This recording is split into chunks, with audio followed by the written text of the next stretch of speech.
You are now watching The Lone Blown. Blown! Yo, what's poppin' YouTube? You're back here at The Lone Blown. That's me. What's up? Thanks for stopping by here today. We're going to be going over a Lightning Mewtwo deck profile and PTCGO playthrough today. This deck has absolutely been off the chain since some of the European players brought it to the Players' Cup 2 regional qualifiers. I don't think it necessarily made it that far, but the list has since been kind of perfected, worked on a lot. So I'm super excited to show you a list. My list core is based off a deck that Zach Cooper showed me. If not, it might be the exact deck. So shout out to Zach Cooper out there. You know who you are. So we'll see how the deck goes. Super excited to explain all the techs, and really it's just an event to kind of cover all of the major decks in our format, everything important, just to give everyone here on the channel the best information.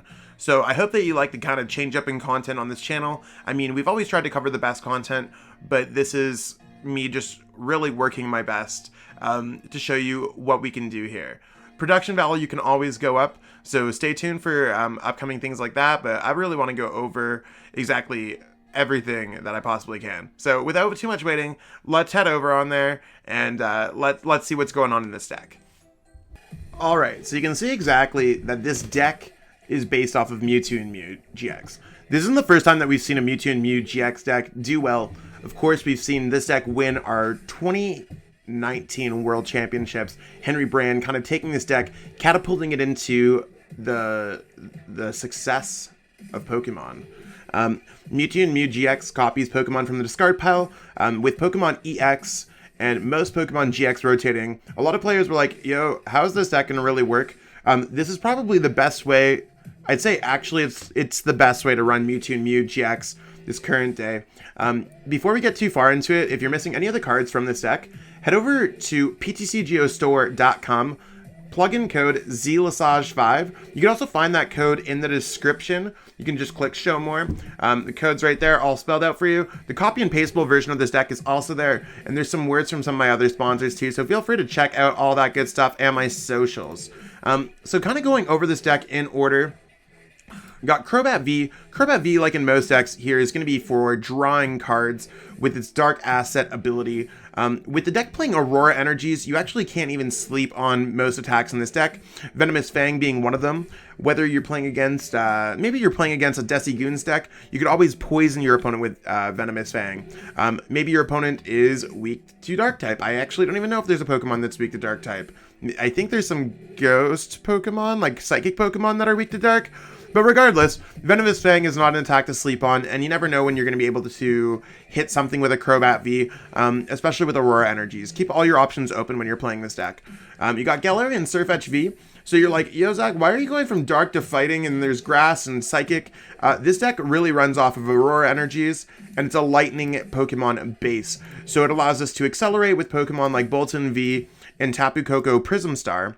And then we could put Aurora Energies to help supplement the other attack costs. Resolute Spear is very similar to Heatran-GX, or the Tapu Koko GX of yesteryears, which allows you to go right into a Meteor Smash, collecting those energies, regardless where those energies are in play. So you could go Meteor Smash, bring the Sirfetchd active, and you can knock out a Pikachu and Zekrom-GX, and Eternatus VMAX. There's a lot of cool things that you could do with Meteor Smash in this deck. Eldegoss, similar to Crobat V, this is going to be one of our consistency crutches in the deck. We got Happy Match, which when you drop it from your hand, you can search your discard pile for a supporter card. We do play Boss Orders, Marnie, and Professor's Research. Those kind of work as the holy trinity of cards that you'd want to get back. We got the Plume, the Vileplume-GX with Fragrant. You're not looking at the ability of Fragrant Flower Garden. That's not going to happen because this is a Stage 2 Pokemon in a basic deck. We're really looking here for Massive Bloom. This allows Mewtwo to attack really on the first turn consistently. You can use Tapu Koko, power up a Mewtwo, drop an Aurora Energy on it, make sure Vileplume's in your discard pile, and you can do Massive Bloom for 180. If you are playing against a Psychic Weak Pokemon, you will be doing 360, so any opposing Mewtwo and Mew-GX will be getting knocked out. Allergic Explosion GX could also be in a pinch. Useful. Paralyzation and special conditions can sometimes lead into game-winning combinations. Next up is Boltund V, the Good Puppers. You can search your deck for a couple lightning energies and attach them to your bench Pokemon in any way you like, and then you can shuffle your deck. This is really like if you're not attacking with Mewtwo or something else that's important in the deck, you definitely want to be attacking with Electrify to make sure that you're getting those energies on board. Bolt Storm is a great late game or even early game attack, depending on how much damage you need to do, because you could do 10 plus 30 for each lightning energy attached to all of your Pokemon. Between Tapu Koko, naturally attaching an energy per turn, Aurora energy would count, and using Electrify, Bolt Storm can be a busted attack. Next up, Dedenne-GX. Very similar to Crobat and Eldegoss, this deck plays 3 copies because you definitely want to be able to pitch away some Pokemon from your hands. That's because Mewtwo and Mew-GX copies from the discard pile or in play, but for Pokemon like Vileplume-GX, you'd rather have it in the discard pile. And to be fair, Pokemon like Gengar and Mimikyu-GX have a very low amount of HP, so you probably want to have those in the discard pile, and Mewtwo is really kind of killing it up front with the 270 HP. Static Shock is an option just because it's lightning based. Same with Tingly Return. Honestly, Tingly Return is probably not as good as Allergic Explosion GX, but I think that there's always opportunities to make some crazy plays. So keep that in mind when you're playing this deck, that Tingly Return, maybe you want to bounce back the Mewtwo in the active to grab some energies back. It's completely up to you. Pikachu and Zekrom-GX, one of the best Pokemon ever printed, period. Like, I can't there's an exclamation mark at the end of that period.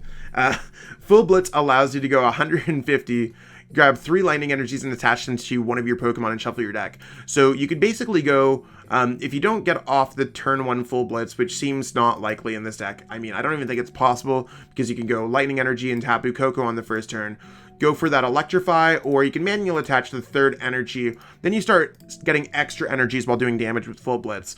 Tagbolt-GX is always a game-finishing option where you could boss up 2 Pokemon. Dedenne and Crobat are very popular Pokemon to knock out, bringing up the Pokemon with the higher HP in the front, something that can take the 200, and sniping for 170 on the bench. So a lot of cases, you only really need to draw 2 prize cards before using Tagbolt-GX to win the game. Deadly combination, making this one of the most craziest Pokemon in the game.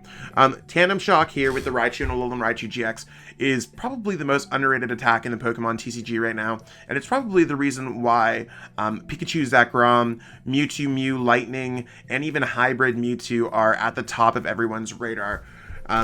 Tandem Shock, you go from the bench to the active, you hit 160 and they're paralyzed. If you couple that with a Marnie or a Reset Stamp, your opponent might just go pass, and you might just put yourself in a game-winning checkmate state. Lightning Ride GX can also do a lot of damage, and remember, you could copy both of these Pokemon with Mewtwo and Mew-GX to give them that extra HP, as long as the Psychic weakness on Mewtwo and Mew-GX is not anything to worry about. Tapu Koko Prism Star, we've been over a few times, but it's really here just to power up your Pokemon with Dance of the Ancients. In a pinch, you could attack with Mach Bolt against like a Decigoon's deck, but you're probably not going to get too far. Gengar and Mimikyu-GX, beyond having some amazing art style on the card, and I absolutely love how this card looks, you're really using this card for Horror House GX. You can use Horror House GX against an ADP deck in a pinch, to kind of stop your opponent from doing anything on their next turn. That could stop an Altered Creation GX instantly. Or maybe you just want to stop your opponent from playing cards down or something. But if you have the extra Psychic energy, so if you go first and then you get the extra energy in play, they also drop the 7, which means that you go for a huge Poltergeist, and then you could use that to just knock out a huge Pokemon. This is one of those things where if your opponent has a hand that's too big to be true, they also need to be pruning their hand for Poltergeist because it's always an option on the table. Try to force your opponent into drawing cards whenever possible. A fresh Reset Stamp could be exceptionally hot if your opponent's looking to do anything like that. So gotta keep your options with Gengar Mimikyu on deck. Latios-GX is probably the card that I could say that Zach Cooper brought the most to this deck. I mean, I'm sure he's certainly not the most person to ever think about playing that, especially in a Mewtwo deck, but it seems to work really well in our current formats. Mewtwo and Mew-GX can get past the pesky Power Bind ability, although this deck doesn't really have too big of an issue of putting Pokemon in play with having 16 of them. So basically, you can go for a Clear Vision GX, copying it with Mewtwo Mew-GX to get past the Power Bind ability. You could stop your opponent from using GX attacks. That's a very ADP counter, but I'm sure there's other GX attacks that are very strong right now, such as Tag Bolt GX. Tag Purge is also very good because during your opponent's next turn, you can prevent all damage done to this Pokemon by attacks from tag team Pokemon. Mewtwo Mew-GX is a tag team Pokemon. ADP is a tag team Pokemon. Raichu's a tag team Pokemon. Pikachu Zekrom's a tag team Pokemon. This is very much a tag team deck, and the top of the metagame is completely dominated by tag team decks. Even Lucario Melmetal is a tag team deck. So if you think about our current formats, there's really not that much else beyond Baby Blacephalon, which is a favorable matchup for this that would be able to get past a Tag Purge easily. And it also has free retreat, so keep that in mind. Mewtwo Mew-GX can copy any of our GX Pokemon. You can also attack with Miraculous Duo GX, and potentially even healing all damage from this Pokemon. So again, always think about your options. Wrapping up our Pokemon there, jumping into Cherish Ball, you can search your deck for a Pokemon GX, reveal it, and put it into your hands. There's a lot of GX Pokemon, we want to be able to search them out. Electromagnetic Radar allows us to discard them, grab our Pikachu Zekrom, Raichu and Alolan Raichu-GX, and our Dedenne-GX out of the deck with ease. Again, discarding is a theme in this deck. You want to get some stuff in the discard pile. Quick Ball, you could pitch, again, most of the Pokemon beyond Vileplume-GX. I think Vileplume's the only one that's not basic. So Quick Ball works out really nicely there. Reset Stamp, you want to punish your opponent for drawing too many prize cards, and it works really well early on if you're trying to go for an early Poltergeist and your opponent has a low hand size or a hand that's pruned of trainer cards. Switch is going to be incredibly important to get out of Tandem Shock if your opponent were to Tandem Shock you, to move Pokemon like Boltund V out of the active, and to get into a Meteor Smash if you need to. Chaotic Swell is just kind of the all-catch-all stadium right now. It's either very important against matchups like Blacephalon, Centiskorch, things like Giant Hearth where their supporters or their stadiums are very important. Here, it's more or less a card that you just put to try to get your opponent to play less cards. Boss Orders, you can bring up whichever Pokemon you want, can use for that for some Tandem Shock, get some knockouts, go for that huge Tag Bolts. Marnie, disrupt your opponent's hand. You don't really necessarily need to discard too much. You want to preserve your resources like energies in this deck. And Professor's Research, you do want to discard Pokemon from this deck. Sometimes you need that big draw. Air Balloon, similar to Switch. You could put it, a lot of the Pokemon have a 2 retreat cost. If you see, there's Mewtwo Mew, there's Boltund V, there's even the Galarian Sirfetchd, and then there's Aurora Energies and Lightning Energies. So I don't want to waste too much time blabbling on about any of this else. I mean, I think the deck's pretty understood at this point. If you have any questions, be sure to let me know in the comments below. And if you like the video so far, and if you think the explanation is A+, be sure to give this video a thumbs up, like it, subscribe, tell all your friends about it. So let's jump into some games, see how hot this deck is. Okay, so we're calling the coin flip, and we won the flip. Do we want to go first? Actually, the answer is going to be no. As much as first sounds advantageous to some, going first for this deck means that we cannot attack on our first turn. And you can see we started with the dreaded Dedenne-GX, but that's bound to happen when you play 3 copies of it. Out of the 16 Pokemon I play in this deck, 5 of them out of the 16 are copies of cards that are difficult, are just like rough starters. That's Eldegoss, Crobat V DAA. We can't really go for a Marnie here, just because our opponent could do a lot of stuff if we miss something. So we're just gonna go Air Balloon and Research.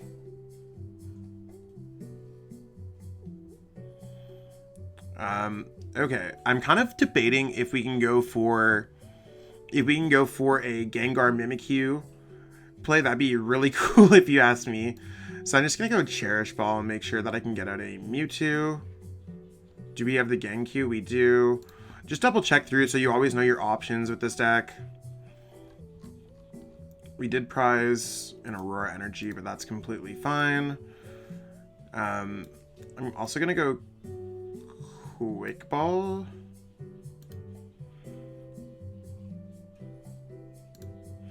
I don't really like this, but we're gonna go for it. I mean, if worse comes to worse, I'm gonna try to go for the Latios-GX. So we are going to go switch right into this. I am going to draw 3 cards. Ooh, and we got the Aurora Energy. That's kind of spicy. I don't really see there being too much more that we want to do. Like, that's our last Dedenne anyways. Might as well put Tapu Koko down. And we're just going to stop our opponent here from being able to use cards during their next turn. So if they have 5 in their hand, 1, 2, 3, 4, 5, 6, 7, 8, 9. So just a little bit under 50%, or a little bit over 50% of their hand is trainers, which I'm sure it is considering they didn't attach the energies. We could just win the game if we could find our other energy, and they're just going to concede there because they know exactly what's going on. Able to take quick games for sure. Okay, so we're just waiting to see exactly what's going on here. We lost the flip. Maybe our opponent will go first. No, they're going to let us go first. That's fine. We can always get an energy on board. I actually kind of like starting with Mewtwo and an Aurora Energy. There's really not too much else that you could ask for. Not entirely sure what our opponent's playing. Obviously, maybe it's Baby Blacephalon deck. I'm not sure if that's, but we'll have to check out, see what they flip over. Maybe it's Scorch, maybe it's Charizard. Ninetales. Not entirely sure on the Ninetales vibe there, but we're gonna go Chaotic Swell. Most fire decks do play Giant Hearth, and they want to get them out so they could use Welder. Let's go Quick Ball, discarding a Lightning. We could just get out our Tapu Koko Prism Star there. I mean, I don't think there's anything necessarily else we want to grab. I feel good about this hand. We did prize 2 Aurora Energies, so we do need to be mindful of that. Going to put that down, going to put that down, and we're going to pop that, and we're going to pass our turn away. So, got a pretty productive start. Will we be able to do 200 damage turn 2? Not entirely sure. Got a big charm there. I don't know if our opponent's just going to go pass. Going with a quick big charm, maybe they're going to go Professor's Research. Maybe that's for Welder. It's a hard tell.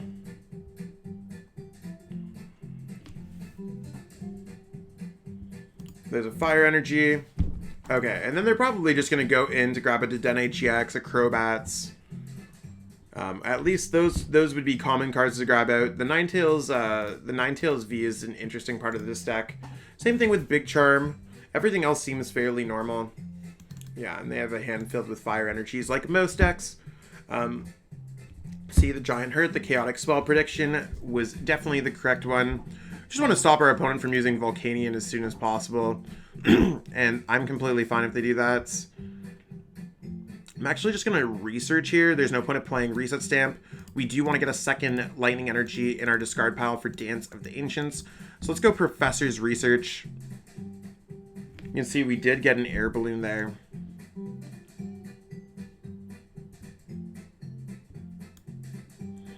In order for us to continue on here, I think we want to just go Cherish Ball for Dedenne-GX. That at least gets us attacking with the Vileplume. Might as well put Air Balloon there. There's no reason not to. There's no other tools in the deck, so... There's a Boltund. Oh, and this is actually kind of cool. Let's go retreat into Dedenne. Let's go Cherish Ball for Pikachu. Because we're actually going to start using Full Blitz this turn. So let's go Dance, put the energies on these 2 Pokemon. Because Boltund V, you got to remember, it's a very strong attacker, so 4 energies and play on our second turn of the game. We're going to switch into our Mewtwo, and we're going to go for Full Blitz here, actually. We can't get the knockout because our opponent has the Big Charm on them, but we can go Full Blitz and draw 4 prize cards next turn. And I don't think our opponent has much going on here. If we end up getting burned for this, let me know in the comments below. It's one of those things. I think our opponent's just straight vibing here. The fact that they've already attached a fire energy there means that they're probably not going to be able to do too much. I mean, sure, they're trying to thin their hand, but choose one of your opponent's active Pokemon's attacks and use it as this attack. They could use Miraculous Duo for 200 damage, I think. Because these attacks are only copied by an ability. Otherwise, Ninetales V would be much more prevalent right now in a current metagame. So it can only copy the physical attacks that are on the Mewtwo and Mew-GX. So now our opponent's going to get Welder, waste their Welder on the Ninetales. Unless they're just going to go for Flamethrower.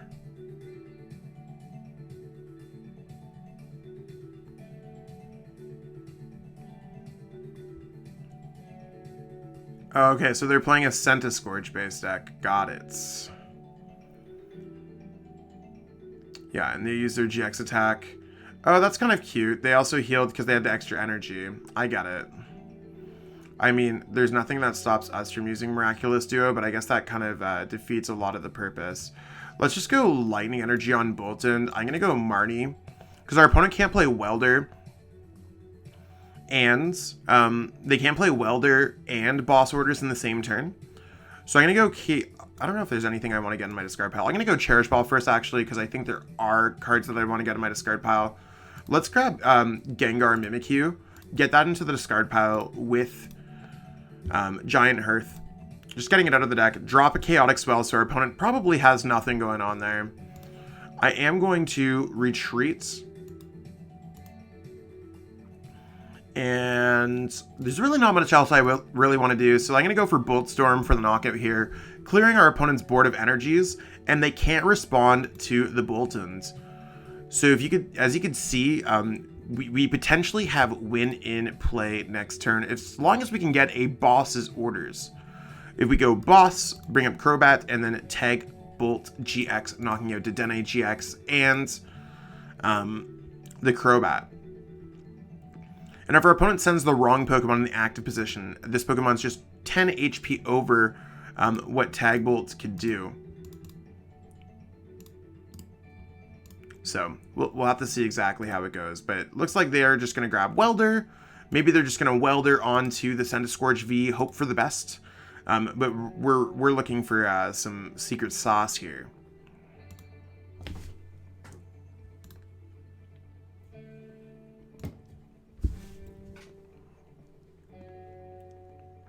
And if they don't find the Centiskorch V Max, we could just knock out their Centiskorch if worse comes to worse.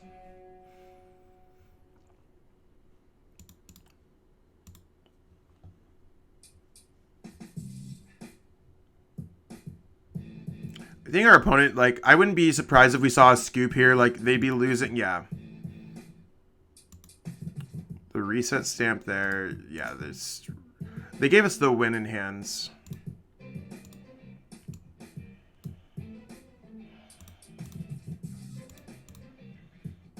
So we're just going to snipe both, tag Bolt GX, yeah, and the deck can be super aggressive sometimes like that. You just got to make sure you think about all of your options.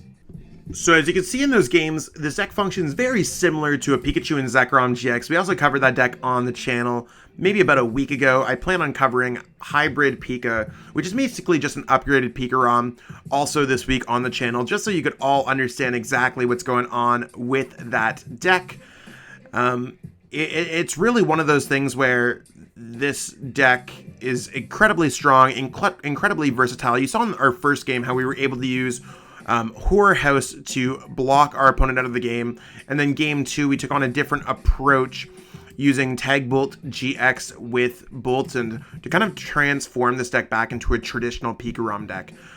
This deck is a bundle of fun to play, so shoutouts to the original innovators about it, Pedro Torres, Tord Reklev, who really brought it to the Players' Cup. They didn't necessarily make it as far as they would have liked to, or at least I think that, but they really showed the deck to the world, that how cool this is. I'm sure a lot of peeps did not understand how to play against it at the time, but now this is a mainstay current tier 1 archetype in our game. So again, shout out to Zach Cooper for this upgraded deck list. Gotta love it. The Latios-GX absolutely busted. Even though we didn't play those games, it does pop up way more often than you think. Shout out to the original innovators of this deck. And I mean, shout out to everyone who watched this video up until this point. I really appreciate it. I've been really trying to do my best to improve this channel, improve my content creation, and I appreciate everyone. I know that we got some recent new subs, so y'all the best. Remember, the list is in the descriptions along with that discount code to PTCGO store and other sponsors and stuff like that. Subscribe to the channel if you love my content. And feel free to check out some of the other content we got going on here too. I think we got some pretty cool stuff. That being said, I gotta check because we've got some more content to create. But have a great week, everyone. I can't wait to see y'all real soon. Peace out. Really hope that you enjoyed watching that video. I totally enjoyed making it. If you enjoyed it, be sure to like the video, share the video with everyone that you know, and subscribe to the channel as well. Totally appreciate all the support. We got a lot of cool things happening on the channel, so stay tuned for more. Be sure to check out the social links in the description. Thanks and have yourself a great one.